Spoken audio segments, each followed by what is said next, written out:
चार दोस्त प्रेरणादायक कहानी। यदि आप मेरी चैनल में नए हो तो मेरी चैनल को सब्सक्राइब करें, शेयर करें और लाइक करें। धन्यवाद। ये कहानी है चार दोस्तों की। ये चारों दोस्त भारत के चार अलग अलग हिस्सों से थे, एक साथ में एक हॉस्टल में रहा करते थे। चारों दोस्तों का दिमाग तो बहुत तेज था, पर वह अपने किसी भी काम में या पढ़ाई में निरंतरता नहीं रखते थे। वे लोग किसी भी काम को या पढ़ाई को समय एकदम निकट आने पर ही करते थे, परिणाम स्वरूप उनका कोई भी काम या परीक्षा को अच्छे परिणामों के साथ पूरा नहीं कर पाते। इस हॉस्टल में एक शिक्षक ऐसे थे जो इन चारों को बहुत अच्छे लगते थे। शिक्षक जब जब इन्हें पढ़ाने आता उसके पास एक तांबे का लोटा रहता जिसमें वो हर दिन पानी पिया करता। इस शिक्षक को एक आदत थी, वह हर दिन उस तांबे के लोटे को अच्छे से मांजकर धोया करता था। इसी वजह से उसका तांबे का लोटा हमेशा चमकता रहता था।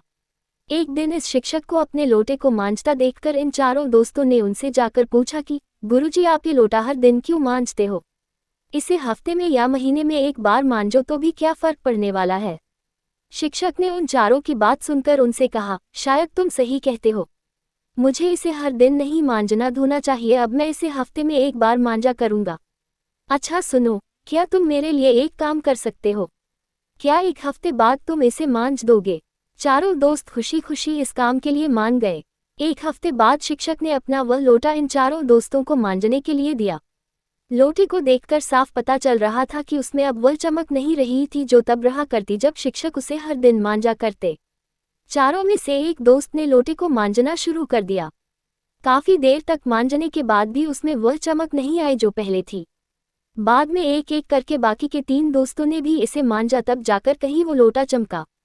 लोटा वापस करते समय सभी चारों दोस्तों ने यह माना कि इसे हर दिन मांजने में ही समझदारी है, ज्यादा दिन हो जाने पर अपनी चमक खो देता है और जरूरत से ज्यादा इस पर मेहनत करनी पड़ती। शिक्षक ने चारों दोस्तों को अपने पास बिठाया और उन्हें समझाया, देखो बच्चों, ये लोटा हमारा शरीर, दिमाग और हमारी सोच इन सब का प्रतिबिंब है, ऐसा मान लो। जिस तरह से लोटे को हमेशा चमकाते रखना है तो उसे निरंतर धोना जरूरी है। इसी तरह से शरीर को स्वस्थ रखने के लिए कसरत, दिमाग को स्वस्थ रखने के लिए किताबें पढ़ना और विचारों को साफ रखने के लिए मन को कंट्रोल करना अति आवश्यक होता है। सभी चारों दोस्तों को अपने इस शिक्षक की बात पूरी तरह से समझ में आ गई और उन्होंने अपने जीवन में सभी काम रेगुलर और समय पर करने शुरू कर दिए।